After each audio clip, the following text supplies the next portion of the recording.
జనముగా ఏర్పాటు చేయబడిన వారుగా అనుదినము ప్రభువు నిత్యము స్తుతించేవారుగా. ఇంతవరకు విజయాన్ని చెప్పిండు కదా కీర్తన భాగంలో మంచి మాటలు. అనుదినము నిత్యము స్తుతించి నిత్యము గణపరిచి ప్రభువును ఈ పరిశుద్ధ దినాన చిన్నలు పెద్దలు సిస్టర్లు అందరూ చేరిన ఈ దినమున ప్రభువును గణపరిచిన మీ అందరికీ, చేరిన మీ అందరికీ పెద్దలకు కూడా యేసుక్రీస్తు నామమున శుభములు వందనాలు తెలియజేస్తాం. అందరికీ ప్రేజ్ ద లార్డ్. హల్లెలూయా. అందరు మంచిగా కూర్చోనండి, గోడ కొరగకండి, మంచిగా అందరు కూర్చునే విధానం.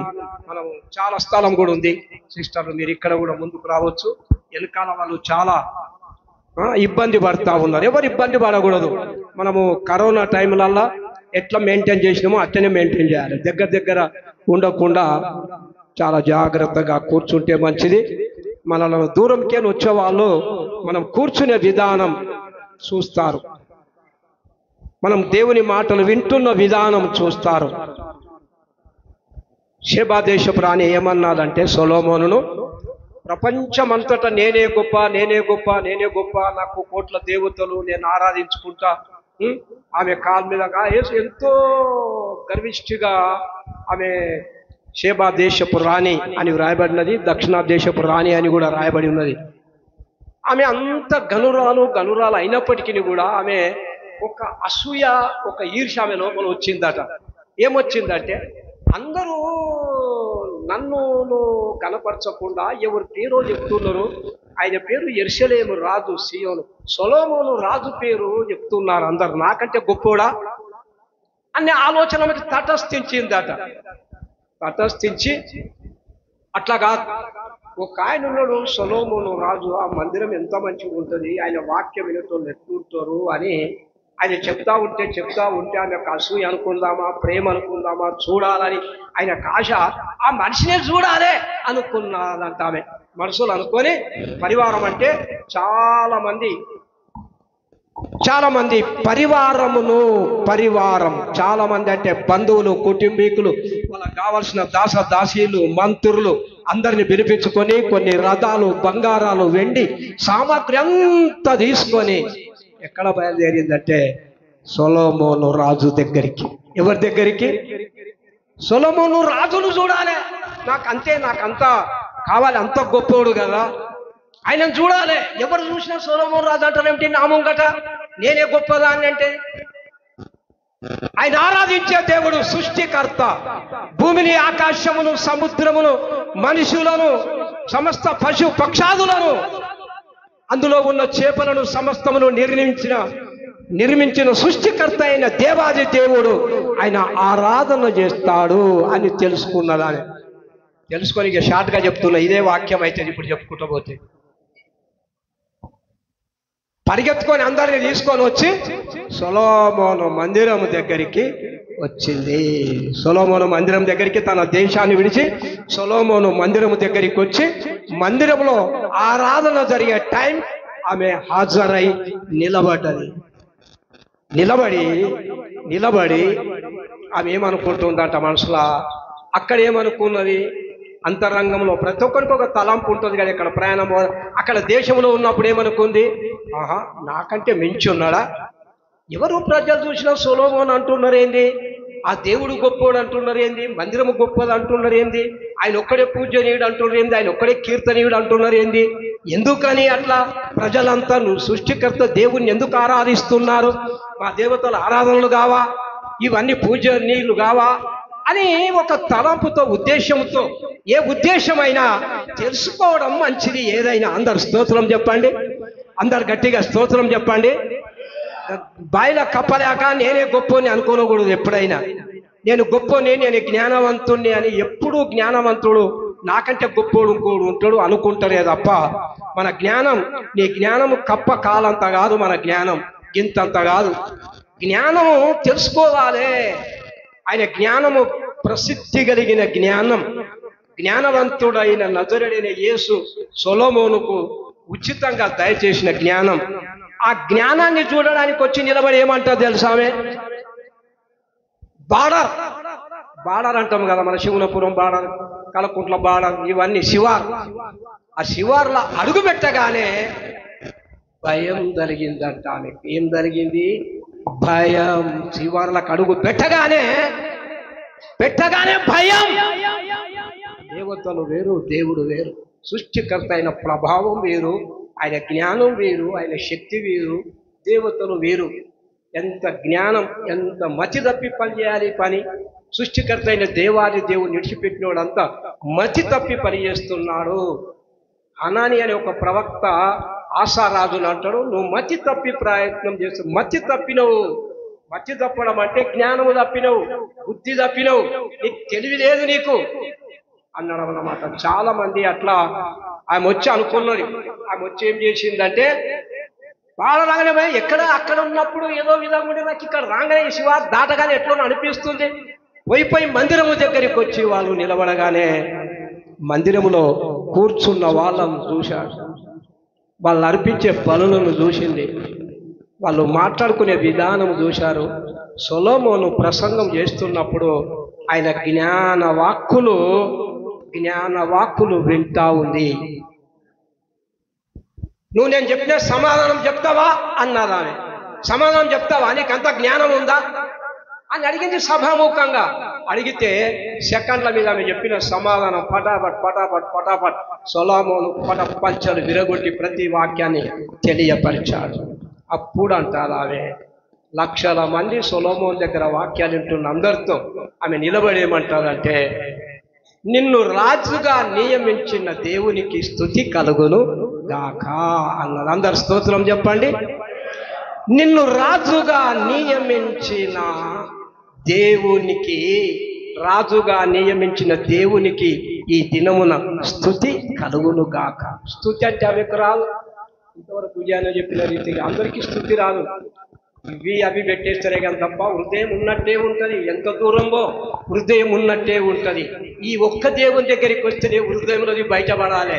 ఈ ఒక్క దగ్గరికి వస్తేనే విరగాలే హృదయం. ఈ ఒక్క దగ్గరికి వస్తేనే మానవుల యొక్క అంతరంగంలో ఉన్న కల్మషాలన్నీ తుడిచిపోయబడతాయి. ఈయన ఒక్క దగ్గరనే, ఈ ఒక్క దగ్గరనే మానవుని హృదయం తనిఖీ చేయబడుతుంది, పరిశీలన చేయబడుతుంది, పరీక్షించబడుతుంది. ఒక్క దగ్గరికి వచ్చిన తర్వాత నిన్ను కనిన తండ్రికి కూడా వందనాలు చెల్లిస్తా అన్నది. దావీదు కూడా వందనాలు చెల్లించింది. నిన్ను కన్న తండ్రికి వందనాలు, నిన్ను నియమించిన దేవునికి వందనాలు, కూర్చున్నోళ్లకు వందనాలు, వీళ్ళు మాట్లాడే మాటలను బట్టి వందనాలు చేయడం చెప్పించింది. ఆమె అనుకుంటుంది మనసులు ఎప్పుడు, నేను అక్కడ ఉన్నప్పుడు అసూయపడ్డ కానీ, నేను అక్కడ ఉన్నప్పుడు ఈర్ష్యపడ్డ కానీ, నేను అక్కడ ఉన్నప్పుడు అతిశయపడ్డ కానీ, నేను అక్కడ ఉన్నప్పుడు గర్వపడ్డ కానీ, ఒక్క నా కాలి గోటితో కూడా నా సంపద అంతా ఆయన కాలి గోటు ఇంటికాడు ఉన్న మెట్లంతా ఖరీదు కాదు నాది అనుకొని విరిగిపోయింది షెబా దేశపు రాణి. అందుకని అన్నాడు మత్తయి సువార్త 12వ అధ్యాయంలో, షెబా దేశపు రాణి మీ ముందట నిలబడి నేరస్థాపన చేస్తుంది మీ ముంగట. ఆమె మారు మనసు పొందింది. సొదొమ పట్టణాలు కాదు, నినివే పట్టణస్థులు కూడా మారు మనసు పొందారు. నేను సొలొమోను కంటే గొప్పవాడను, నేను మోషే కంటే గొప్పవాడను, నేను యోనా కంటే గొప్పవాడను అని తెలియపరచాడు. ఎన్ని చెప్పినా మానవులలో ఎన్ని చెప్పినా మానవులు వినడం లేదని మనము చూస్తున్నాం. ప్రియులారా, ఆయనకు వచ్చింది ఏమన్నారు తెలుసా? ఇక్కడ చూడండి, సొలొమోను ఆమెకిచ్చాడు గిఫ్ట్గా మంచి మంచి బహుమానాలు. ఎంతమంది అయితే బహుమానాలు ఆయనకి ఇచ్చిండ్రో, షెబా దేశపు రానంత బహుమానం గొప్పది ఇంకొవరెవరు ఇయ్యలేరంట. అంత గొప్ప బహుమానం సొలొమోనుకి ఇచ్చింది ఆమె కూడా. కాబట్టి ఎంత ఇచ్చినా ఆమె పై మెట్టు కాదు, సొలొమోను కంటే ఆఖరి మెట్టు మీద కూర్చొని దేవుణ్ణి గణపరిచి తన ఇంటికి వెళ్ళి వాళ్ళతో పాటు భోజనాలు చేసి, అట్లా మన విధానము కూడా, కూర్చునే విధానం, మాట్లాడే విధానం, మన ప్రవర్తన. నువ్వెంత గొప్పోడో పాటలు పాడతారు. సాయిలన్న కూడా పాట పాడిండు అంటారు. మందిలో బాగానే పాట పాడుతున్నావు కానీ ఇంటికాడ నీ సాక్ష్యము ఎట్లున్నదో అంటాడు ఆయన. అందుకనే మనము కూడా మన మందిరంలో మన ప్రవర్తన అంత జాగ్రత్తగా ఉండాలి. అన్యులు వచ్చి ఈ మందిరాన్ని మొక్కిపోతా ఉన్నారు. నేను చాలా మంది దినానికి ఒక్క రోజు అన్న ఏ టైం అన్న వచ్చి వాళ్ళు నమస్కారాలు చేసిపోతా ఉన్నారు. మందిరం విలువ చాలా గొప్పది. పరిశుద్ధ మందిరం. నైట్ ప్రేయర్లు అవుతున్నాయి. రాత్రి చాలా ఆనందపడ్డాం. ఉన్నోళ్ళందరూ చెప్పండి, కర్ణాకర్ దినకర్ గీళ్ళ గాళ్ళమే ఆ ప్రకాష్ వాళ్ళు 5-6 మంది పిల్లలు వస్తున్నారు. సిస్టర్లు కూడా బాగానే వచ్చారు. చాలా మంది రాదు. ఈ మందిరం ఎందుకున్నదంటే మిమ్మల్ని నిద్రపోనియొద్దని. ఎందుకున్నదంటే నెలకొక రాజు మీరు నిద్ర కాస్తే మీ ఆరోగ్యం 100% డాక్టర్తో చెక్ చేయండి. బీపీ 125/80 వస్తుంది. లేకపోతే ఈ మందిరం ఇక్కడ స్వరం వినకుండా మీరు వండుకున్నారు అనుకోండి 200 వస్తుంది. బీపీ కూడా గుర్తించుకోండి. ఎందుకైతే ఈ బీపీ ఈ మందిరంకి వస్తే అందరు నార్మల్ అవుతారు. అందరు గట్టిగా స్తోత్రం చెప్పండి. హల్లెలూయా. నట్ట నడిమితల ఆ మందిరం పెట్టుకొని మేమేమో నిద్ర కాయాలా, మీరేమో హాయిగా నిద్రపోతారా? మీరికే నిద్రపోయినాకొచ్చి మీరేం చెప్తారు? మరి నిద్రపోవద్దు కదా. అట్లా చాలా ప్రాముఖ్యంగా విషయాలు మందిరం విషయంలో. ఆ మందిరం షేబా దేశపు రాణి, దక్షిణ దేశపు రాణి వచ్చి సొలొమోను మందిరాన్ని నమస్కారం చేసి సృష్టికర్త అయిన దేవుణ్ణి ఘనపరిచింది. నా దేవతలు వేరు, మీ దేవుడు వేరు, మీ లెక్క వేరు, మా లెక్క వేరు, మీదే సత్యం, మీదే న్యాయం, నమ్ముకొన తగినదని చెప్పి సాక్ష్యం ఇచ్చిపోయారు. ప్రియులారా, చాలా విషయాలు ఉన్నాయి. లేవియా కాండం 4వ అధ్యాయం 13, 14 వచనాలు చూడండి. త్వరగా చూడండి. ఇశ్రాయేలుల సమాజమంతయు పొరబాటున ఈ తప్పిదము చేసి యెహోవా ఆజ్ఞలన్నిటిలో దేనినైనను మీరి చేయరాని పని చేసి అపరాధులైన ఎడల వారు ఆ ఆజ్ఞకు విరోధముగా చేసిన ఆ పాపము తమకు తెలియబడినప్పుడు సంఘము పాప పరిహారార్థ బలిగా ఒక కోడె దూడను అర్పించి ప్రత్యక్షపు గుడారము యొక్క ద్వారమునకు దానిని తీసుకొని రావలెను. చాలు. ఇక్కడ చూడండి 5 మొదటి వచనము చదవండి. ఒకడు ఒట్టు పెట్టుకొనిన వాడై తాను చూచిన దాని గూర్చి గాని తనకు తెలిసిన దాని గూర్చి గాని సాక్షి అయ్యుండి దాన్ని తెలియజేయక పాపము చేసిన ఎడల అతడు తన దోష శిక్షను భరించును. మరియు నొకడు ఏ అపవిత్ర వస్తువునైనను ముట్టిన ఎడల అది అపవిత్ర మృగము కళేబరమే గాని అపవిత్ర పశు కళేబరమే గాని అపవిత్రమైన ప్రాకెడు జంతువు కళేబరమే గాని అది అపవిత్రమని తనకు తెలియకపోయినను అతడు అపవిత్రుడై అపరాధి యగును అని చూస్తాం కదా. చాలా విషయాలు ఇక్కడ రాయబడి ఉంది. నేను 3 బలుల గురించి ఉన్నాయి. 4 ఎన్ని బలుల గురించి చూసినాం మనము? చెప్పండి. 5 బలుల గురించి. మొదటి బలి చెప్పండి. మొదటి బలి దహన బలి, 2వ బలి నైవేద్య బలి, 3వ బలి 4వ బలి పాప పరిహారార్థ బలి, 5వ బలి అపరాధ పరిహారార్థ బలి. 5 బలులు. దేవుడు ఎందుకు ఈ బలులను ఇచ్చాడు అంటే కొంతవరకు చెప్పిన ఈ దినం కూడా మరలా చెప్పాలి. షార్ట్గా వెళ్ళిపోతూ ఉంటాను నేను. ఎందుకంటే ఈ బలులను ఎందుకు ఇచ్చిండంటే ఎవడైనా తప్పు పొరపాటు చేసిండంటే ఇంట్లో మేక కావాలి, తప్పు చేసిండంటే ఎద్దు కావాలి, తప్పు చేసిండంటే పావురం కావాలి, తప్పు చేసిండంటే గువ్వ కావాలి. ఇవన్నీ బలులను అర్పించుకుంటూ వచ్చాడు. ఒక నైవేద్య బలికి మాత్రమే పశువులు అక్కరలేదు. పిండి, సాంబ్రాణి, ఉప్పు, ఇంకొకటి నూనె, కరెక్ట్, అవి అర్పించారు. ఎంతో మంది ఇజ్రాయేలులు తప్పులు చేస్తూనే ఉన్నారు. ఇక్కడ చెప్తాను వినండి జాగ్రత్తగా. ఇజ్రాయేలుల సర్వ సమాజమంతయు పొరపాటు ఏ తప్పిదమైన చేసి యెహోవా ఆజ్ఞలన్నిటిలో దేనినైనను మీరి చేయరాని పని చేసి అపరాధులైన ఎడలా, సమాజమంతా ఏ తప్పు చేస్తున్నారో ఆ తప్పుల గురించి దేవుడు ఖచ్చితంగా చెప్తూ వచ్చాడు. పాప పరిహారార్థ బలిగా ఏదైనా తప్పు చేస్తే గోడెను, ఎద్దులు, మేకలు ఇట్లా వేయాలి. అపరాధ పరిహారార్థ బలి. అపరాధం పాట పాడతాం మనం. అపరాధిని యేసయ్యా కృప చూపి బ్రోవుమై. అపరాధిని, అపరాధములు చేస్తా ఉన్నాడు మనుషుడు. ఎక్కడ చూసినా అపరాధం. దేవుడు ఆజ్ఞాపించాడు, ఆజ్ఞలన్నింటినీ మీరిపోయింది. ఎప్పుడు విగ్రహించారు అన్నమాట. అన్ని ఇజ్రాయేల్ సమాజం అంతయు పొరపాటున ఏ తప్పిదము చేసి యెహోవా ఆజ్ఞలన్నిటిలో దేనినైనా నువ్వు అన్ని మీరిపోయినావు. నరహత్య చేయకూడదు. షార్ట్గా చెప్తున్నా, నరహత్య చేయకూడదు. ఏ పేర్లు చంపిండు కయీను? హత్య మీరిండా లేదా? చెప్పండి. ఆజ్ఞలు ఎన్ని చెప్పిండు? నేను తప్ప వేరొక దేవుడు ఉండకూడదు. లేరా? ఇప్పుడు దేవుళ్ళందరూ ఉన్నారా లేరా? ఉన్నారు. ఆజ్ఞ ఏది సపించిండని? అబద్ధం ఆడకూడదు. అబద్ధం ఆడుతా ఉన్నాం. విచారం చేయకూడదు, తప్పులు చేయకూడదు, అబద్ధ సాక్ష్యం, పొరుగువాన్ని దేనైనా ఆశింపకూడదు. ఇవన్నీ ఆజ్ఞలు ఉన్నాయి. ఆజ్ఞలను మీరుతున్నాం. అన్నిట్లట్లా ప్రాముఖ్యమైన ఆజ్ఞ ఏంటంటే, నా పరిశుద్ధ దినమును ఆచరించుటకు జ్ఞాపకము చేసుకో. నా పరిశుద్ధ దినాన్ని ఆదివారాన్ని ఆ పరిశుద్ధ దినాన్ని మీరి రాకుండా ఉంటే అది మీరి అపరాధి అవుతా ఉన్నాడు.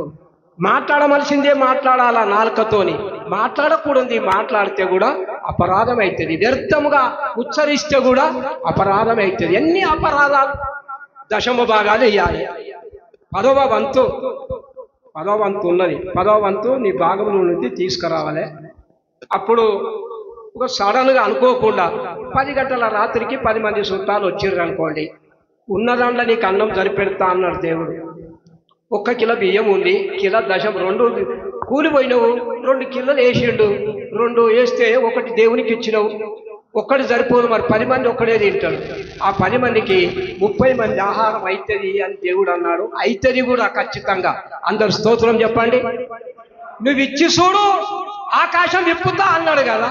ఆజ్ఞలన్నీ మీరిపోతా ఉన్నాడు మనిషి. నేను అనేది అది. ఒక్క ఆజ్ఞ, చిన్న ఆజ్ఞ, దేనిని ఆజ్ఞనైనా నువ్వు మీరి ఇక్కడ చెప్పండి. ఒక తప్పట్ల పోతే అన్నిట్లలో మోసం జరుగుతూ ఉంది. మోసం కూడా చేయకూడదు, పొరుగువాని దేనైనా ఆశించకూడదు అని అంటాం మనం. మరి ఇప్పుడు ఏం చేసిండు? ఇస్సాకుకి ఎంతమంది కొడుకులు చెప్పండి? ఇస్సాకు ఎంతమంది కొడుకులు? స్పీడ్గా చెప్పాలి, తొందర. ఎంతమంది? 2 కొడుకులు. ఆశీర్వాదం ఇద్దరికి ఇవ్వాలనా లేకపోతే పెద్దోనికి ఇవ్వాలనా? ఇచ్చేస్తా అనుకున్నాడు ఆయన. ఏశావుకు రావాల్సిన ఆశీర్వాదము ఎవరు తీసుకున్నారు? యాకోబు తీసుకున్నాడు. ఇప్పుడు మోసమా కాదా? పెద్దోనికి రావాల్సింది పెద్దోనికి ఇచ్చినాక చిన్నోడు అడిగితే చిన్నోనికి దొరుకుతుండే వాళ్ళ తండ్రి దగ్గర. మీకు ఈ పాయింట్ తెలుసా? పెద్దోనికి బదులు చిన్నోడు వచ్చుట్ల మోసమైంది. కానీ ఆయన దగ్గర తండ్రి నీ దగ్గర ఇంకే ఆశీర్వాదం లేదంటే నిజానికి లేదు. ఇక ఎందుకంటే చిన్నోనికి పెద్దోనికి ఇవ్వాల్సిన ఆశీర్వాదం 2 ఒక్కడే. ఒకవేళ పెద్దోడు ఏశావే మొదట వచ్చి తండ్రి నాకు ఆశీర్వాదం ఇయ్యి అంటే ఆయనకు ఆశీర్వాదం అంతా వర్ధిల్లుతుండే. చిన్నోడు వచ్చి డాడీ ఇద్దరం కొడుకులం కదా, పెద్దోనికి ఇచ్చి చిన్నోని పట్టే పెడితే దేవుడు ఆజ్ఞ ఏం చెప్పిండు? దేవుడి దగ్గరికి వచ్చే దేవుడు చిన్నోనికి కూడా ఇవ్వమంటాడు. మరి అట్లా మోసం ఎక్కడ జరిగిందంటే ఏశావు రావలసిన ఆశీర్వాదం యాకోబుకు అక్కడ తడబడాయించింది. అక్కడ ఆశీర్వాదం, రావాల్సిన ఆశీర్వాదం ఏమైంది? నేను చెప్తాను, వినండి జాగ్రత్తగా. ఎప్పుడైనా దేవుని ప్లేస్లో దేవుడు ఉన్నాడు పక్క. కానీ మనుషులము దొంగ తిరుగుడు ఇట్లు అటు పోయి ఆశీర్వాదం దొంగిలి దీవెనలకు ఆశీర్వాదాలకు దూరం అవుతా ఉన్నాము. దేవుడు కరెక్టే చెప్పాడు. ఆదికాండము 9, 7, 8 వచనాలు చదవండి. ఆదికాండము 9, 7, 8 వచనాలు త్వరగా చదవండి. త్వరగా చదవండి. టైం అప్పుడే గతిస్తూ ఉంది. 9 ఆదికాండం 9, 7, 8 వచనాలు త్వరగా చదవండి. మీరు ఫలించి అభివృద్ధి నొందుడి, మీరు భూమి మీద సమృద్ధిగా సంతానము కని విస్తరించుడని వారితో చెప్పెను. మరియు దేవుడు నోవాహు అతని కుమారులతో, ఇదిగో నేను మీతోనూ మీ తదనంతరము మీ సంతానముతోనూ మీతో కూడనున్న ప్రతి జీవితోనూ, పక్షులేమి పశువులేమి మీతో కూడా సమస్తమైన భూజంతువులేమి, ఓడలో నుండి బయటికి వచ్చిన సమస్త భూజంతువులతోనూ నా నిబంధన స్థిరపరచుచున్నాను. నేను నీ నిబంధన స్థిరపరచుచున్నాను. ఆహా, ఎంత గొప్ప దేవుడు కదా! ఓడలో నుండి వచ్చిన 8 మందితోని దేవుడు నిబంధన పక్షులతోని, ఏనుగు వంటే సమస్త జీవరాశులు ఓడలో ఉన్నవాటి అన్నిటితో కూడా నిబంధన చేస్తా ఉన్నాడు దేవుడు. ఏమి నిబంధన చేస్తున్నాడంటే, వినండి, ఏమి నిబంధన చేస్తున్నాడంటే మళ్ళా నీటితోని జనాలను నాశనము చెయ్యాలి. మళ్ళా నీళ్ళతో చంపాయిగా మనుషులను, నేను నీటితోని మళ్ళా చంపా ముంచాయిగా, నేను ఎట్టి పరిస్థితుల్లో కూడా నీళ్లతోనూ జనాలను చంప అని పక్కన బంధుగా దేవుడు నిబంధనతో చేస్తున్నాడు. నిబంధన. ఒకవేళ నా కోపం వచ్చి, కోపం వచ్చి నేను జనాలను నాశనం చేయాలనుకో, నా పైన ఆకాశంలో ఒక ఇంద్రధనస్సు కనపడుతుంది, దాన్ని చూసి నేను వర్షాన్ని ఆఫ్ చేసుకుంటా అన్నాడు దేవుడు. నిబంధన నోహవుతో చేశాడు. ఆజ్ఞ అపరాధము చెప్తున్నా నేను. ఇప్పుడు మాట చెప్తా వినండి. ఆదాము మొదలుకొని ఓడ వరకు 8 మంది తప్ప కోట్ల జనాలంతా ఏమైండ్రు? మరి వాళ్ళ జనాలంతా ఏమైండ్రు చెప్పండి. అంతే లెక్క పోయింది. ఇక ఇప్పుడు జనాలను అందరినీ ఆదాము మొదలుకొని లెక్క పెట్టాలనుకుంటే ఎక్కడికైనా వస్తుంది జనాభా? గైబైపోయింది. దేవుని ఆజ్ఞను మీరి పోయిండ్రు అందరూ. ఇప్పుడు మరి ఎక్కడికైనా కౌంట్ అయింది? ఈ 8 మందితోనే మళ్ళా జనాభా లెక్కలోకి వచ్చింది. 8 మందితోనే జనాభా లెక్కల కౌంట్ చేయడం మొదలు పెట్టాడు. అంతకుముందు ఉన్న జనాభా అంత ఏమైపోయింది? పాడైపోయింది. ఇక లెక్కలకు రాలేదు. ఆజ్ఞ అంత గొప్పదన్నమాట. ఆజ్ఞను మీరడం ఎంత తెలుసా? మన కుటుంబానికి శాపమే. ఆజ్ఞను మీరి పదాజ్ఞలు అంటే ఏమనుకుంటున్నావు? అవి పదాజ్ఞలు, ఆజ్ఞలను మీరిపోకూడదు. మీరితే ఏడవాలే. మన పిల్లల మీదకి మన ఏమొస్తుందో తెలియదు, భయపడాలి. ఆజ్ఞలను మీరినప్పుడు ఆజ్ఞ చాలా బలమైనటువంటిది. నిబంధన చేశాడు. ఏమని నిబంధన చేస్తున్నాడు? చదవండి. నిబంధన చేసెను వాళ్ళతో నిబంధన.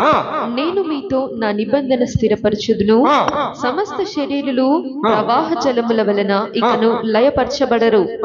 భూమిని నాశనము చేయుటకు ఇకను జల ప్రవాహము కలుగదని పలికెను. మరియు దేవుడు నాకును మీకును మీతో కూడానున్న సమస్త జీవరాశులకును మధ్య నేను తరతరములకు ఏర్పరచుచున్న నిబంధనకు గురుతే ఇది. మేఘములో నా ధనస్సును ఉంచితిని, అది నాకును భూమికి నీ మధ్య నిబంధనకు గుర్తుగా నుండును. చూసావా? భూమికి నీ నరులకును ఒక నిబంధన, ఇంద్రధనస్సును ఉంచిన. నేను నరులను ఎప్పుడు పాడు చేయ. చిన్న సూక్ష్మ జీవులు మైక్రోస్కోప్ పెడితేనే గాని కనపడనటువంటి చిన్న జీవులను సైతం దేవుడు కౌంట్ తీసుకున్నాడు. నేను నిబంధన నిలబరుస్తున్నా, నేను మళ్ళా చంపనిగా. మరి టీవీలో పోయి చూసేటప్పుడు ఒక ఆమె ఏడుస్తుంది.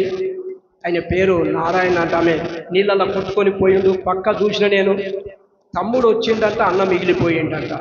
కొట్టుకొని పోయాడు కామారెడ్డిలో, అట్లా కొట్టుకొని పోయాడు. నాకు ఈ మాట గుర్తొచ్చింది కానీ నేనేం చెప్పినా తెలుసా? వాక్యములో ఉన్నది నేను కూడా చూసిన. అందులోనే ఒకవేళ మనుషులు లోతు దినములో జరిగినట్టు, నోహావు దినములలో జరిగినట్టు, నోహావు దినములో జరిగినట్టు మనిషి కుమారుని దినములో కూడా జరుగుతాయి అని తెలియజేశాడు లోక భక్తుడు. పొలములో ఉన్నవాడు ఇంటికి రాకూడదు అన్నాడు. లూకా సువార్త 17లో చదవండి. మాట 17 చదవండి.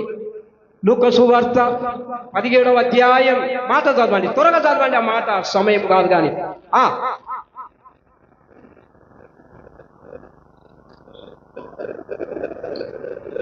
లూకా సువార్త 17వ అధ్యాయం 26 త్వరగా. నోవాహు దినములలో జరిగినట్టు మనుష్య కుమారుని దినములలోనూ జరుగును.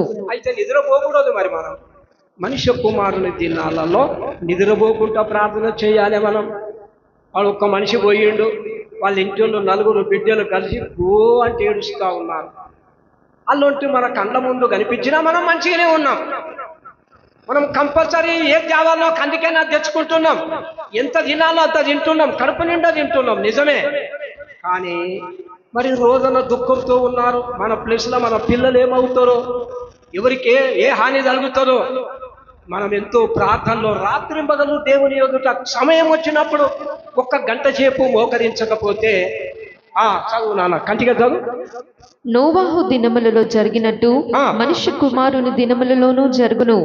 నోవాహు ఓడలోనికి వెళ్ళిన దినము వరకు జనులు తినుచు త్రాగుచు పెండ్లాడుచు పెండ్లికియ్యబడుచు నుండిరి. అంతలో జలప్రలయము వచ్చి వారినందరినీ నాశనము చేసెను. లోతు దినములలో జరిగినట్టును జరుగును.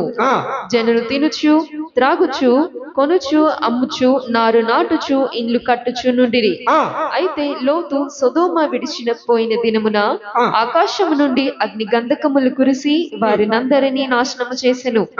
ఆ ప్రకారమే మనుష్య కుమారుడు ప్రత్యక్షమగు దినమున జరుగుతుంటాయి. మనుష్య కుమారుడు దినాల్లో జరుగుతూ ఉంటాయి.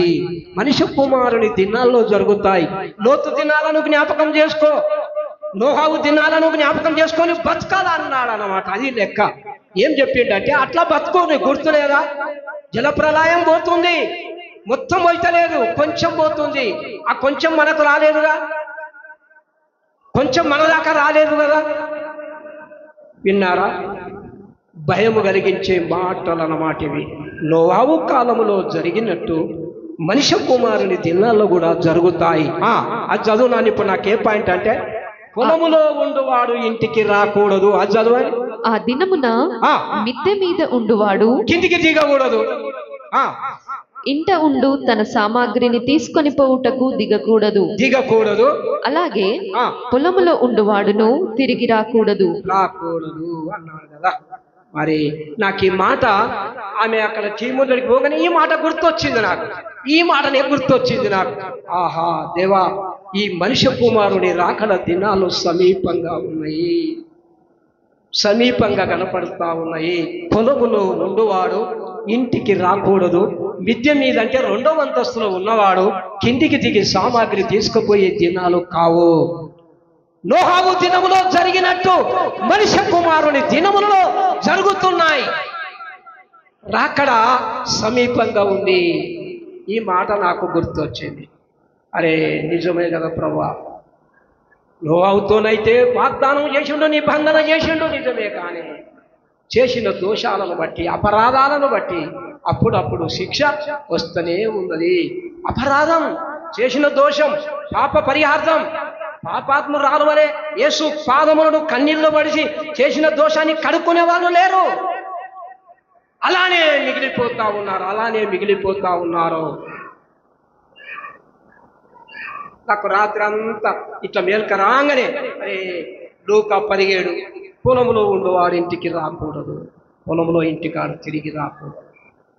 మేము ముందుగా సారి ఆ చెరువు కట్ట, కంది కట్ట చెరువు పోగానే అదంతా నీళ్లు పారి తొవ్వదాకా, ఇక్కడ మూలదాకా నీళ్ళు వచ్చిన దృశ్యం చూస్తే మాకు కూడా గుర్తొచ్చి, మా తమ్ముడు ఎప్పుడైనా ఈ వాగుల్ని మేకలను మేపుతాడు. మొన్న పోయిండు కూడా. పోయిన తర్వాత ఆగు పుల్లు వాడుతుంది, ఆ మేకలను తీసుకొని వచ్చి గడ్డ మీద పెట్టాడు. సమయము ఎట్లున్నదో, సమయము ఇది మనము గతిస్తూ ఉన్నది. మనం ఈ సమయాన్ని నేను అంటా, ఈ మందిరం వేలాది కోట్ల మందికి ఇంకా 2 ఎకరాలు 3 ఎకరాలు కొని ఇంకా మందిరం విస్తరించాలి. ఈ మందిరంలో వేల మందికి ఆశ్రయం కావాలి. ఈ ఇల్లుకి వచ్చిన వాళ్ళు, ఈ కడప ద్వారంకి వచ్చిన వాళ్ళు స్వస్థత కావాలి, ఆరోగ్యం కావాలి, దీర్ఘాయుసు కావాలి, పెళ్లి కాని వాళ్ళు పెళ్లి కావాలి, సమాధాన పడనోళ్ళు సమాధాన పడాలి, నెమ్మది లేనోళ్ళు నెమ్మది కావాలి, రక్షణ లేనోనికి రక్షణ కావాలి. పరలోక ద్వారం, ఈ మందిరం నుండి పరలోకానికి ద్వారం, ఒక నిచ్చెనగా ఈ మందిరం విశ్వాసులు కావాలి. ఇలా దేవుని మందిరం పరిశుద్ధమైనది, పరిశుద్ధమైనది. అపరాధ పరిహార్థ బలి. మనము అపరాధముల చేతను పాపముల చేతను చచ్చిన వారై ఉండగా, పాపముల చేత అపరాధముల చేత చచ్చిపోయిన స్థితి మనది. చచ్చిపోయినటువంటి స్థితి. ఆజ్ఞ సర్వ సమాజం, ఇజ్రాయేలుల సర్వ సమాజం అంతయు ఎవడైనను పొరపాటున ఆ ఆజ్ఞలన్నిటిలో దేనినైనను మీరి పొరపాటు చేస్తే, దేవుడేమన్నాడు? ఎన్నో ఉన్నాయి ఇట్లా చెప్పుకుంటూ పోతే. అప్పుడే ఇజ్రాయేలీలు అప్పుడే ముందుకు నడుస్తూ ఉంటే మోషే సినాయి కొండ మీద ఉన్నాడు, దేవునితో మాట్లాడుతున్నాడు. దేవా ఏం చేయాలంటే, మంచిగా ఉన్నారా, మోషే మంచిగున్నారా ప్రజలు, మంచిగున్నారు కానీ అని ఇట్లా అంటాడు. ఈయన ఏమైంది ప్రాబ్లం చెప్పు, నువ్వు వచ్చినప్పుడు ప్రజల ప్రాబ్లం చెప్పు నాకంటే. దేవుడు అంటాడు, ప్రభా వాళ్ళు ఎప్పుడు చూసిన మాంసం అడుగుతారు ప్రభా, వాళ్ళు ఎప్పుడు చూసిన మాంసం అడుగుతారు, ఎప్పుడు చూసిన నీళ్లు కావాలంటారు ప్రభా, వాళ్ళు ఎప్పుడు చూసిన తిండి గురించి అడుగుతారు ప్రభా. అట్లనా, సరే. అప్పుడు మాట్లాడుతున్నారు ఇద్దరు, మోషే స్నేహితుల వలె ముఖాముఖిగా దేవుడు మోషే సినాయి కొండ మీద వాళ్ళ ప్రాబ్లమ్స్, వాళ్ళ సమస్య, వాళ్ళ ఆలోచన, వాళ్ళ ధోరణి అంతా మాట్లాడుకుంటుంటే దేవుడు ఒకసారి కిందికి ప్రజలను చూసిండు. ఆకాశము నుండి ఆయన నరులను పరిశీలించాను. ఆయన ఆకాశము నుండి నరులను పరిశీలిస్తే ఏం చేసుకున్నారు? పరిశీలించట్లో బట్ట ఏం జరిగింది? గొప్ప నేరం, గొప్ప పాపం జరిగింది. ఏం జరిగింది? ఆరోను చెవులకున్నాయి బంగారు నగలని తీసుకొని వచ్చిండ్రు, పోత పోసిండ్రు, దూడం చేసుకొని సాగిలపడి పూజిస్తున్నారు, ఆరాధిస్తున్నారు దూడను పెట్టుకొని. మోషే అంటున్నారు దేవుడు, మోషే నువ్వు అన్నది కరెక్టేనయా, నేనేమో అనుకున్నా నువ్వు ఎప్పుడు ప్రజల మీద ఏదో నేరం మోపుతావని నేను అనుకున్నా, కానీ నేనిప్పుడు కళ్ళతో చూసిన నిజమే. ఏమైంది ప్రభా, ఏమైందా చూడు. వాళ్ళు ఏమన్నారంటే, దేవునికి నొచ్చుకునే మాట ఏమన్నారంటే, వాళ్ళు ఒక దూడం చేసుకొని పాటలు పాడుతున్నారు. మనం ఆరాధించినట్టే వాళ్ళు దూడం ముంగట ఆరాధిస్తున్నారు. అన్ని ఆరాధించడానికి దేవునికి ఒక స్వరం వినబడుతుంది. ఆ స్వరం ఏమరుదో తెలుసా? ఆయనకు ఆ స్వరం వినబడుతుంది. ఏం స్వరం అది? ఇదిగో ఐగుప్తులో నుండి ఇశ్రాయేలీయులను వెలుపలికి రప్పించిన దేవుడు ఇదే అన్నాడు. ఐగుప్తులో నుండి ఇశ్రాయేలీయులను నడిపించిన దేవుడు ఇదే. ఆ మాటకు దేవుడు, వీళ్ళు లోబడనోళ్ళని ప్రజలు.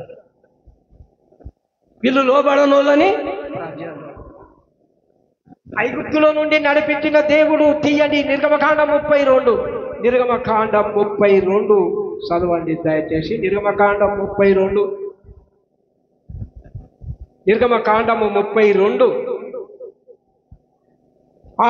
7వ వచనం చదవండి త్వరగా. కాగా యెహోవా మోషేతో ఇట్లనెను, నీవు దిగి వెళ్ళుము, ఐగుప్తు దేశము నుండి నీవు రప్పించిన నీ ప్రజలు చెడిపోయిరి. నీ ప్రజలు ఏమైనా చెప్పండి. ఇప్పుడున్న దేశ ప్రజలు చెడిపోయినరా లేదా? వాళ్ళేమో మనల్ని చెడిపోయింది అంటున్నారు. ఇక్కడ చెప్పండి, వాళ్ళు ఏమంటున్నారు తెలుసా? మనల్ని చెడిపోయింది అంటున్నారు వాళ్ళు. మరి చెడిపోయిన వాళ్ళు ఎవరు చెప్పండి? ఇక్కడ ఏమంటాడైనా, ఐగుప్తులో నుండి నీవు రప్పించిన నీ ప్రజలు చెడిపోయిరి.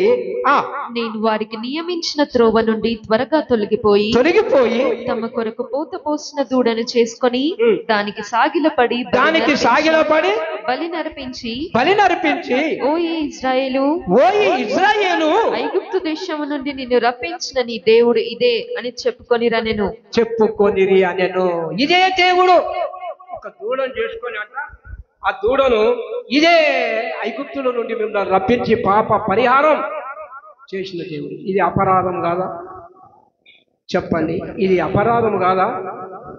అపరాధం.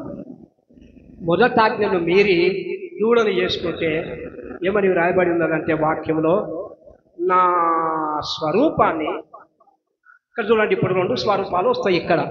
ఒకటి స్వరూపం, దేవుడు ఏమన్నాడంటే ఆదామును మన పోలిక చొప్పున నరుని చేద్దాము అనుకున్నాడు.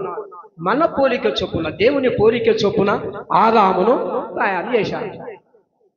ఆదామును దేవుని పోలికల ఆదాము చేయబడితే సంతానం ఎట్లా అయింది? మరి ఆదాము పాపం చేసిండు, ఆజ్ఞను అతిక్రమించి పాపం చేసిండు. పాపం చేసిన తర్వాత కుమారులను కనేవాడు. ఆదాము కుమారులను కన్నప్పుడు ఏ పోలికలుగా అన్నాడు? మరి దేవుని పోలికలుగా అన్నాడా? తన స్వరూపం ఆదాము పోలికలుగా అన్నాడా? ఆదికాండం 5 మొదటి వచనము చదవాలి. ఆదాము వంశావళి ఇదే. దేవుడు ఆదామును సృజించిన దినమున సృజించిన దినమున దేవుని పోలికగా అతని చేసెను. దేవుని పోలికగా అతన్ని చేసెను.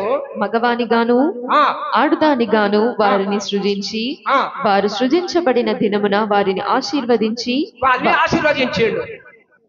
వారికి నరులని పేరు పెట్టెను. ఆదాము 130 ఏండ్లు బ్రతికి తన పోలికగా తన స్వరూపమున మంచిగా చదువు, నిదానం చదువున్నాను, ఇప్పుడు చదవాలి. ఆదాము 130 ఏండ్లు బ్రతికి తన పోలికగా తన స్వరూపమున కుమారుని కని. ఇప్పుడు ఏమైంది? దేవుని పోలిక ఉన్నదా ఇంట్లో? చెప్పండి. దేవుని పోలిక ఉన్నదా ఇప్పుడు అలా? మరి ఎవరు పోలిక ఉన్నది? ఆదాము పోలిక ఉన్నది. మొట్టమొదటి ఎట్లా చేసిండు ఆదామును? దేవుని పోలికలా చేసిండు. మరి ఇప్పుడు ఏ పోలికకు మార్చబడ్డది? ఇప్పుడు ఆదాము పోలికలే. ఇప్పుడు ఆదాము ఒక్కడే, కానీ అపరాధం ఏమైంది? ఆదాము ఒక్కడే ఉన్నాడు. ఇప్పుడు కోట్ల కోట్ల జనాలకు మూలము ఎవరు? ఆదామే కదా. ఆదాము దేవుని పోలికలున్న ఆదాము పాపము చేసిండు 3వ అధ్యాయంలో. అవన్నీ అయిన తర్వాత ఇప్పుడు తన పోలిక చొప్పున తన స్వరూపమందు కుమారులను కన్నాడు. ఇప్పుడు ఆదాము స్వభావం ఇప్పుడు మన మీద 2 పనిచేస్తున్నాయి. జాగ్రత్తగా వినండి. ఇప్పుడు తర్వాత చెప్తా నేను, ఇంకా అది వేరే చాలా లోతులు ఉంటాయి అది, కానీ ఇప్పుడు ఇంకోటి చెప్తా. 2 స్వభావాలు భూమి మీద బహుబలంగా పనిచేస్తుంది. ఒకటి సాతాను, ఒకడు దేవుడు అంటారు. రైట్, అది కరెక్టే, నేను తప్పనడం లేదు. జాగ్రత్తగా వాక్యం వినాలి. ఒకటి ఆదాము పాపం మన మీద పెత్తానం చేస్తుంది. రెండవది కడపటి ఆదామేమో పరిశుద్ధతలోనికి నడిపిస్తున్నాడు. ఈ మొదటి ఆదామేమో పాపంలోనికి నడిపిస్తా ఉంది. ఆదాము చేసిన పాపం పాతాళానికి వెళుతుంది. క్రీస్తు రక్తంలో కడగబడి నీతిమంతులుగా తీర్చబడిన వాళ్ళు పరలోకానికి వెళుతారు. ఈ 2 దేవుడు ప్రయాసపడి పారమోసుకున్న పాప రక్తము ఆయన ప్రశస్తమైన రక్తం చేత పరిశుద్ధులుగా చేస్తా ఉన్నాడు. ఆదామేమో పాపం మనుషుల మీద వెళ్తా ఉంది. అదే అపరాధం. ఒక్క అపరాధము మూలమున మరణము ఎట్లొచ్చింది? మరి మరణం ఒక అపరాధ మూలముగా వచ్చింది. ఒకని అపరాధ మూలముగా, ఇవన్నీ అపరాధ మూలముగా. తీయండి. ఇప్పుడు 16 చదవాల్సి వస్తుంది. రోమీలకు రాసిన పత్రిక 16వ అధ్యాయం. రోమీలకు రాసిన పత్రిక 5వ అధ్యాయం 16వ వచనం చదవండి దయచేసి. 17వ వచనం చదవండి, లేదా 17వ వచనం 5:17. అయితే అపరాధము కలిగినట్టు కృపావరము కలగలేదు. ఉండండి. అయితే అనేది ఎక్కడ చదివిండ్రు మీరు? అయితే ఎక్కడ ఉన్నది? మరియు పాపము చేసిన ఎడల ఉండు జర. రోమీలకు రాసిన పత్రిక 5వ అధ్యాయమేనా? 5వ అధ్యాయం 17వ వచనము చదవండి. మరణము ఒకని అపరాధము మూలమున వచ్చినదై. మరణము అది కావాలి, అందరు చదవండి. మరణము ఒకని అపరాధ మూలమున వచ్చినదై, ఆ ఒకని ద్వారానే మన మీద పెత్తానం చేస్తుందన్నమాట. అది లెక్క కింద ఉన్నది. ఇప్పుడు మరణము అపరాధ మూలముగా వచ్చినదై. మరణం ఎట్లొచ్చింది మనకు? తొందరగా చెప్పాలి. ఎట్లొచ్చింది మరణం? తొందరగా చెప్తున్నాను. ఎట్లొచ్చింది మరణం? అపరాధ మూలంగానే మరణం వచ్చింది. ఇప్పుడు చూడండి. ఇప్పుడు మొదటి ఆదాము ద్వారా ఏమొచ్చిందంటే, మొదటి ఆదాము ద్వారా పాపం వలన వచ్చే జీవితము మరణం వచ్చింది. ఇప్పుడు 15వ వచనం చదవండి. 5:15 చదవండి. అయితే అపరాధము కలిగినట్టు కృపావరము కలగలేదు. ఎట్లనగా ఒకని అపరాధము వలన అనేకులు చనిపోయిన ఎడల మరి ఎక్కువగా దేవుని కృపయు యేసుక్రీస్తును ఒక మనుషుని కృపచేతనైన దానమును అనేకులకు విస్తరించెను. అనేకులకు విస్తరించింది. ఇప్పుడు ఒకటి చెప్పాలంటే, ఆదాము పాపము, ఆదాము అపరాధము, పాపము, పాపం వలన వచ్చే జీతము మరణమైతే యేసుక్రీస్తు కడపటి ఆదాము ద్వారా ఏమి దొరికిందంటే మనకు శాశ్వత జీవం దొరికింది. క్రీస్తు ద్వారా ఏం దొరికింది మరి మనకు?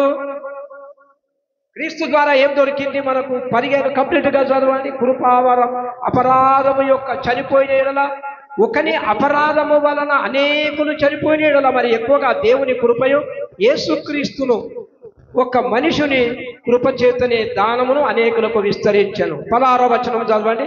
మరియు పాపము చేసి ఒకని వలన శిక్షావిధి కలిగినట్టు ఆ దానము కలుగలేదు.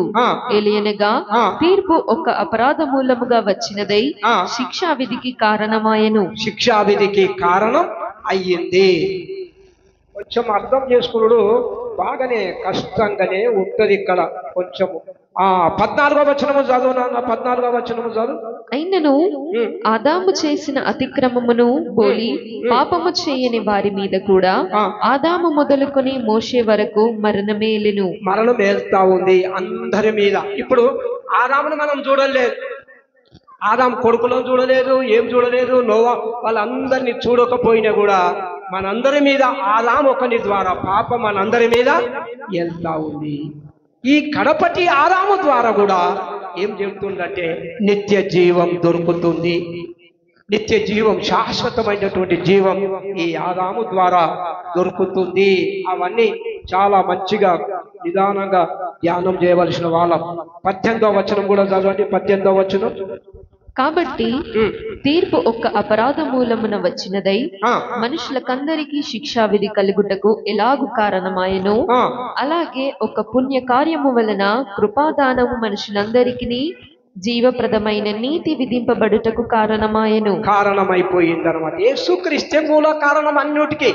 పాపానికి పరిహారము కావాలంటే యేసుక్రీస్తే ఇవన్నిటికీ కారణం. ఒక్క అపరాధ మూలమున వచ్చినదై మనుషులందరికీ శిక్షావిధి కలుగుటకు ఎలాగో కారణమాయనో, అలాగే ఒక్క పుణ్య కార్యము వలన కృపాదానము మనుషులందరికీ జీవప్రదమైన నీతి విధింపబడుటకు కారణం అయ్యింది.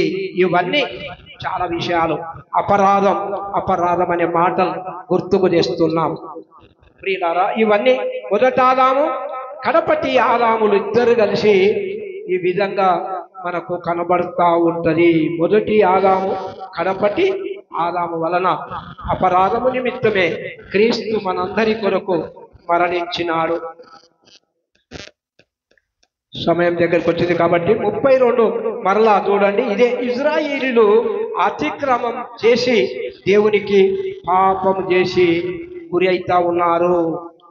ఇజ్రాయేలును నడిపించిన దేవుడు ఇదే అని చెప్పుకొని వీళ్ళు లోబడనొల్లని ప్రజలు అంటున్నారు దేవుడు. 32 నిర్గమకాండం 32 9వ వచనం కూడా చదవండి. మరియు యెహోవా ఇట్లనెను, నేను నీ ప్రజలను చూచియున్నాను, ఇదిగో వారు లోబడినొల్లని ప్రజలు, కావున నీవు ఊరకుండుము, నా కోపము వారి మీద మండును, నేను వారిని కాల్చివేసి నిన్ను గొప్ప జనముగా చేసేదనని మోషేతో చెప్పగా, మోషే తన దేవుడైన యెహోవాను బతిమాలుకొని, యెహోవా నీవు మహాశక్తి వలన బాహుబలము వలన ఐగుప్తు దేశముల నుండి రప్పించిన నీ ప్రజల మీద నీ కోపము మండనేలా అని మోషే దుఃఖపడుతూ ఏడుస్తా ఉన్నాడు ప్రజల ఎదుట. వీళ్ళొక్క అపరాధం చేసిండ్రు కాబట్టే వీళ్ళని నేను దేవుడు కోపపడ్డాడు. దేవునికి కోపం ఎట్లా వస్తుందంటే, ఒక్క దేవుణ్ణి ఆరాధించవలసిన ప్రజలు తలా ఒక దేవుణ్ణి పెట్టుకుంటే వాళ్ళు దేవునికి కోపం వచ్చింది. ఆ కోపాన్ని ప్రవ్వా అట్లా కాదు, నీ కోపం నుండి మల్లుకో, నువ్వు నీ ప్రజలు కీడు చేయక సంతాపపడము అని దేవుడు అంటే దేవుడు కూడా సంతాపపడ్డాడంట. చూడండి కింద 12వ వచనంలో రాయబడి ఉన్నది, కీడు ఆయన కూడా సంతాపపడ్డాడు. మొత్తం మీద ప్రజలందరూ చెయ్యకూడని పొరపాట్లు చేస్తూనే ఉన్నారు. మొదటి రాజుల గ్రంథం 12వ అధ్యాయం, మొదటి రాజుల గ్రంథం 12వ అధ్యాయం చూడండి. మొదటి రాజుల గ్రంథం 12వ అధ్యాయం 26వ వచనము చదవండి. ఈ జనులు ఆ, యెరూషలేము నందున్న యెహోవా మందిరమందు ఆ, బలులు అర్పించుటకు ఎక్కిపోవచ్చుండిన ఎడల ఆ, ఈ జనుల హృదయము యూదా రాజైన రెహబాము అను తమ యజమానుని తట్టు తిరుగును. ఆ. అప్పుడు వారు నన్ను చంపి యూదా రాజైన రెహబాబునొద్ద మరలా చేరుదురు. ఆ, రాజ్యము మరలా దావీదు సంతతి వారి దగునని ఆ.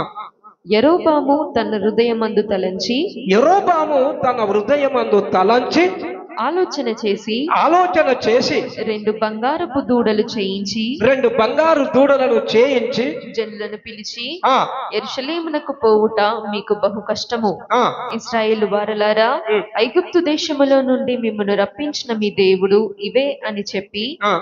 ఒకటి బేతేలు నందును ఒకటి దాను నందును ఉంచును. ఒక్క తప్పు ఒక్కడు చేస్తే ఆ ఇజ్రాయేలుల పక్షమున మొదలొచ్చి బంగారు దూడను చేస్తే ఇప్పుడు యెరోబాము ఏం చేసిండో చెప్పాలా?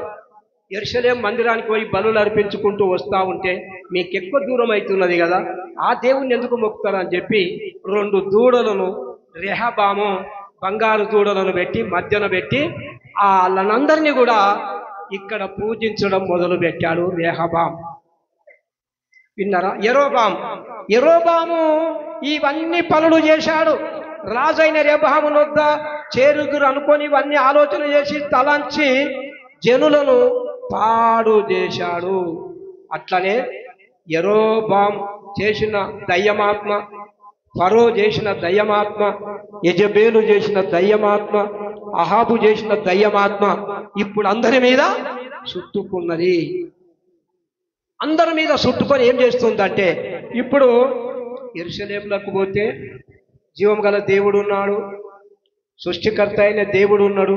ఇక్కడ ఈ బంగారు దూడలను పెట్టి బలులు అర్పిస్తున్నాడు. విన్నారా? ఎంత తప్పు, ఎంత పొరపాటు! ఎందుకంటే వాళ్ళు దేవుని ఆజ్ఞను అతిక్రమించి పనులు చేస్తూ ఉన్నారు. దేవుడు ఆజ్ఞ ఇచ్చిన యెరోబాము 2 దూడలను పెట్టుకొని యెరూషలేము మందిరానికి ఎందుకు పోతారు, నా దగ్గరికి రండి అని చెప్పి ఇక్కడ దూడలను పెట్టి సాగిల పడుతూ ఉన్నారు. మరి యాజకులు ఎవరు? ఇక్కడ యెరూషలేములో ఎవరు యాజకులు ఉన్నారు చెప్పండి, తొందరగా చెప్పండి. యెరూషలేములో దేవుని దగ్గర యాజకులు ఏమి యాజకులు ఉన్నారు? యాజకులు ఎవరు ఉంటారు యెరూషలేములో? చెప్తలేరు. ఎవరు ఉన్నారు? లేవీయులు ఉన్నారు. మరి ఇక్కడ దూడల దగ్గర ఎవరు ఉన్నారు చెప్పండి, కింద చదవండి. దాను వరకు ఈ రెంటిలో ఒక దానిని జనులు పూజించుట వలన రాజు చేసిన కార్యము పాపమునకు కారణమాయెను.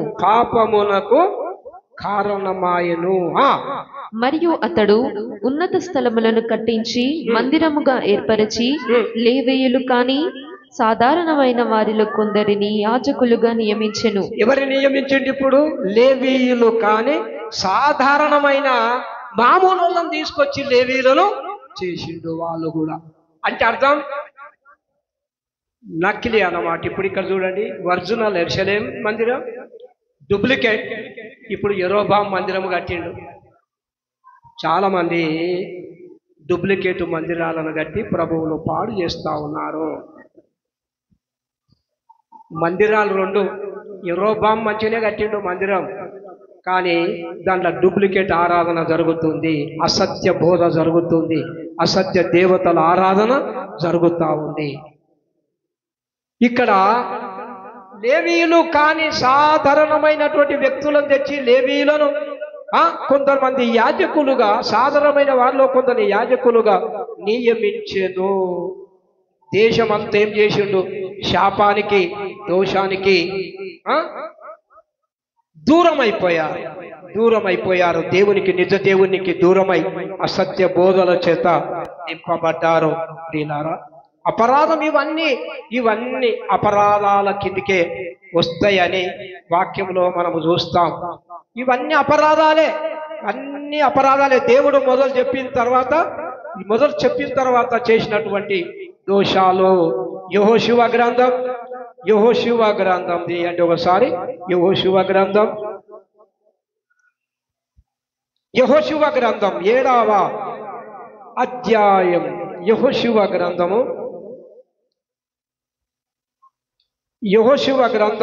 6వ అధ్యాయం.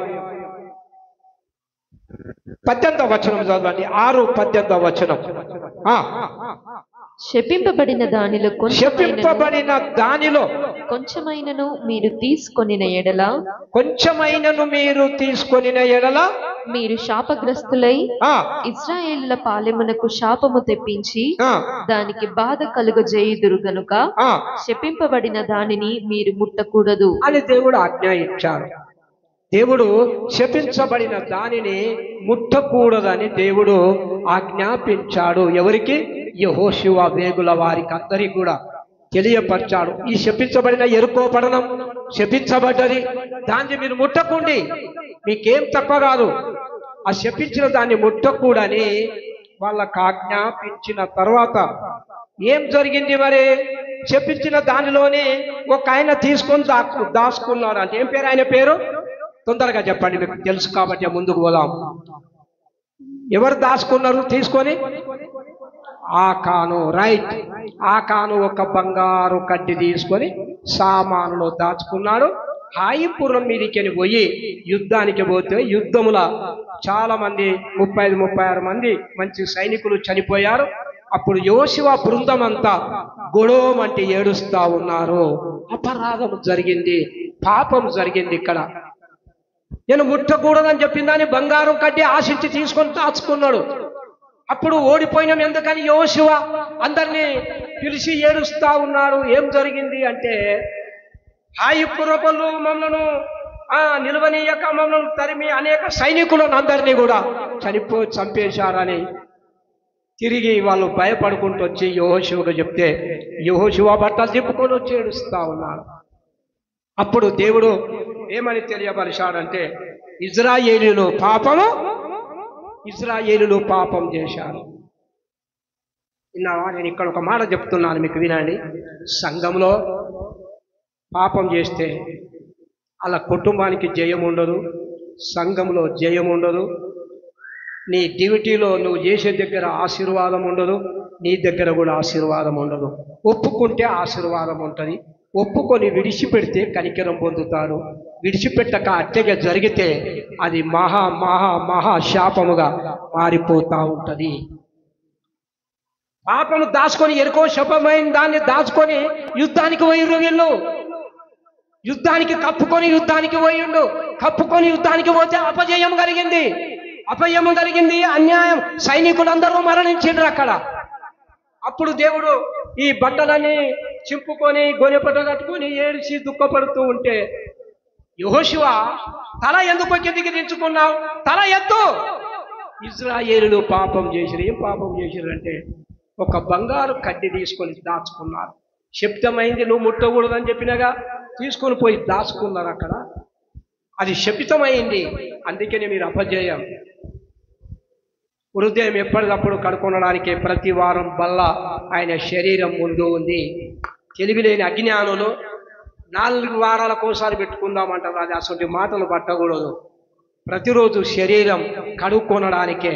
అప్పటి పాత నిబంధనలో గంగాలం ఉంచిండు. దుమ్ము ధూళి మన కాళ్ళ కడిగితే గంగాళములో, మందిరం వెలుపల గంగాళములో కాళ్ళు కడుక్కొని పరిశుద్ధ స్థలానికి రావడానికి, పరిశుద్ధ స్థలం, ఆవరణం, అతి పరిశుద్ధ స్థలం అందుకు పోవాలంటే మందిరంలో కాళ్ళు కడుక్కోవాలి, స్నానము చేయాలి. అవన్నీ దేవుని వాక్యం చేత అవన్నీ శుద్ధి చేయబడి బల్లలో తీయాలి. ఏం జరిగిందంటే, యెహోషువ కాలంలో నువ్వు పాపం ఎందుకు, ఎవరు తీసిండ్రు అని అంటే చెప్పలేడు. వాడు ఒప్పుకోలేడు. రాత్రంతా ప్రార్థన పెట్టిండ్రు. ఎవరు తీసిండ్రో చెప్పండి. బంగారం దాచుకున్నారు అంటున్నాడు దేవుడు. ఎవరో చెప్పండి అంటే వాడు ఏమాత్రము కూడా చేయలేదు. దేవుడు ఆజ్ఞ మీరకూడదు. ఆజ్ఞను అతిక్రమించకూడదు. చిన్న ఆజ్ఞ. ఒక్క అపరాధం వలన మరణం వచ్చింది, ఒక అపరాధం వలన శాపం వచ్చింది, ఒక అపరాధం వలన నాశనం వచ్చింది, ఒక అపరాధం వలన పరలోకానికి దూరం, ఒక అపరాధం వలన దేవునికే దూరం. అన్నీ వచ్చినాయి ఒక అపరాధమే, చిన్న అపరాధమే.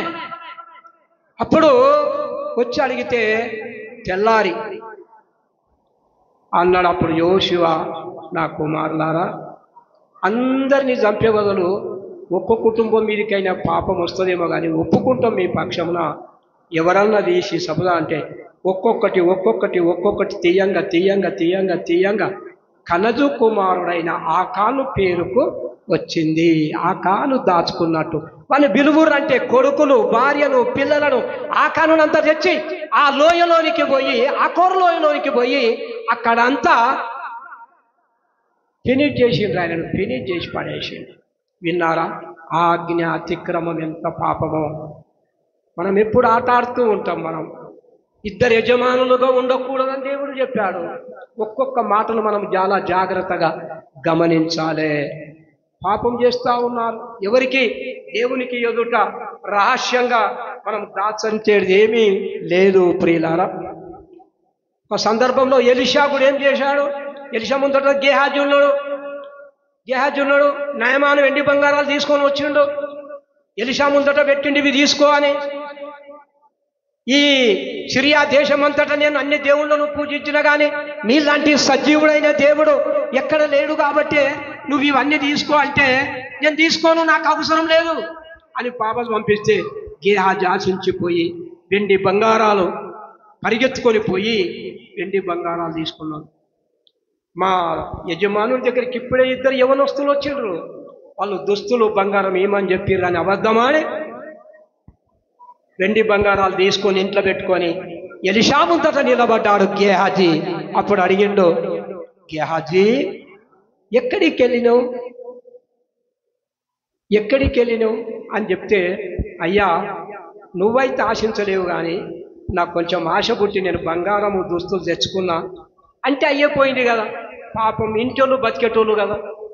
చెప్పండి, నిజస్థితి మనిషికి రావాలనే దేవుడు ప్రయత్నం చేస్తాడు. నువ్వు ఒప్పుకుంటే కనికర పడేవాడు కదా. కప్పుకుంటే కనికరము లేదు కానీ ఒప్పుకుంటే కనికరం ఉన్నది. నేను పాపం చేసేది నిజం అని దేవా అని ఆ ఎలీషా కాళ్ళు పట్టుకుంటే అయిపోయేది కదా పాపం. ఏమన్నాడు? నా ఏలిన వాడా నేను ఎక్కడికి వెళ్ళలేదు అన్నాడు. ఎక్కడికి వెళ్ళలేదంటే అప్పుడు ఎలీషా అన్నాడు, గేహాజీ నయమాను దగ్గరికి వెండి బంగారాలు దుస్తు తీసుకొని నువ్వు ఇంటిలో వేసి నా ముందర నిలబడ్డవే, ఆ పరిగెత్తేటప్పుడు నా మనసు నీతో రాలేదా? నా మనసు నీతో రాలేదా? గేహాజీ ద్రాక్ష తోటలు, భూములు, ద్రాక్ష తోటలు, మేడలు, మిద్దెలు కట్టుకొని దాసీలను పెట్టుకొని ఇది సంతోషించడానికి ఇది సమయమా? నువ్వు నిద్రపోయే సమయమా? ఇది మందిరంలో ఏ స్వరం వినబడ్డా నువ్వు పరిగెత్తుకొని వచ్చి సాగిల పడితేనే దేవుడు ఊరుకుంటాడు. కానీ నువ్వు తగిన శిక్ష వచ్చినప్పుడు, తగిన కాలమున తగిన శిక్ష వచ్చినప్పుడు దానికి నువ్వు పనిష్మెంట్ నువ్వు అనుభవించవలసి వస్తుంది. దానికి భారమైన శిక్ష అనుభవించవలసి వస్తుంది ప్రియులారా. అప్పుడు వచ్చి అన్నాడు, ఏమనలేకపోయింది. ఇక సర్వకాలం నీ పిల్లలు బతికినన్ని నాళ్ళు ఆ నయమానుకున్న కుష్ఠరోగము నీ సంతతి వారకు కలుగునుగా. కానీ నయమాను ఏం చేసిండు? ఎలగొట్టేసి నయమాను దగ్గరలో కుష్ఠరోగం.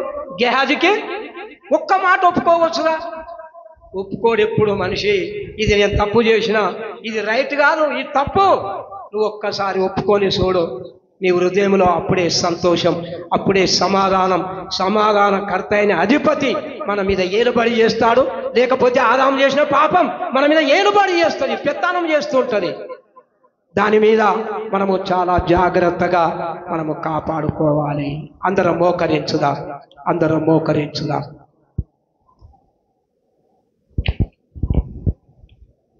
హల్లెలూయా. దేవా స్తోత్రం.